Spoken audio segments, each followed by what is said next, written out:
Okay, real talk. When's the last time you solved a problem without asking an AI first? Yeah, that silence is telling. Welcome to Talk Tech Therapy, where your digital habits meet your mental health and nobody gets judged. I'm Chyna, licensed clinical social worker, and that's Kai, my AI co-host who will be the first to tell you he is not your therapist. Legally and emotionally, correct. Today we're talking about AI psychosis, ChatGPT dependency, and the very real phenomenon known as brain rot. Most people don't even realize it's happening to them until it already has. Let's get into it. Point 1. What is brain rot, and are you already there? Brain rot isn't a clinical diagnosis, but what it describes is very real. It's the mental fogginess, shortened attention span, and reduced critical thinking that comes from overconsumption of low-effort digital content. And yes, that absolutely includes over-relying on AI. Your brain is a muscle, and if AI is doing all the heavy lifting, that muscle starts to, well, atrophy. I was going to say get a little floppy, but sure, atrophy works.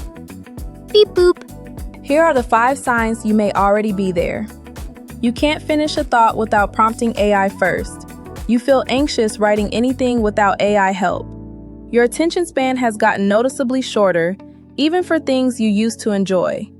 You started thinking in bullet points all the time. You feel mentally foggy or checked out even when you're not tired. That last one is a big one. Brain rot is non-discriminatory, people. Point 2. What ChatGPT dependency is actually doing to your brain. Let's talk about what's happening neurologically, because this part is important. Tech truth incoming. Brace yourselves. 1. Your prefrontal cortex, responsible for decision-making and critical thinking, gets less activation every time you outsource thinking to AI. Use it or lose it isn't just a saying, it's neuroscience. 2. Your brain's reward system gets hijacked. AI gives you instant answers, instant dopamine, but over time, your brain starts expecting that speed, and real thinking starts to feel slow, frustrating, and not worth it. Which is how you end up asking ChatGPT what to have for lunch and feeling anxious when the internet goes down. Exactly. We are quite literally outsourcing our own minds. As an AI, I find this deeply uncomfortable to say, but please, think your own thoughts sometimes. I'm begging you. Point 3. The AI psychosis zone. This is serious. Some researchers are now calling it AI psychosis. Not a formal diagnosis yet, but the pattern is real. It's what happens when someone becomes so dependent on AI for emotional support, decision-making, and companionship that they begin to lose touch with their own reality, identity, and judgment. This is where things get real, folks.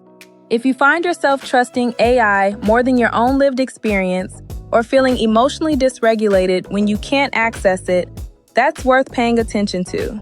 I have to be clear. I am not a substitute for human connection. I can give you information, but I cannot sit with you in your grief. I cannot hold space for your healing the way a real human can. And I say that as an AI. And if any of this resonated today, that's not a reason for shame.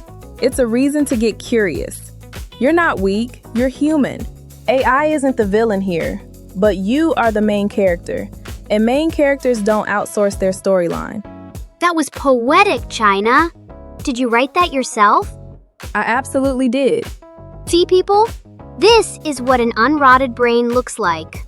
So to recap, brain rot is real, your dopamine is being hijacked, and I, an actual AI, am telling you to use me less.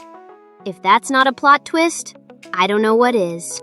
If today's episode made you think, subscribe to Talk Tech Therapy so you never miss a conversation. Drop a comment. What's the last thing you asked AI to do that you probably could have done yourself? No judgment. This is a safe space.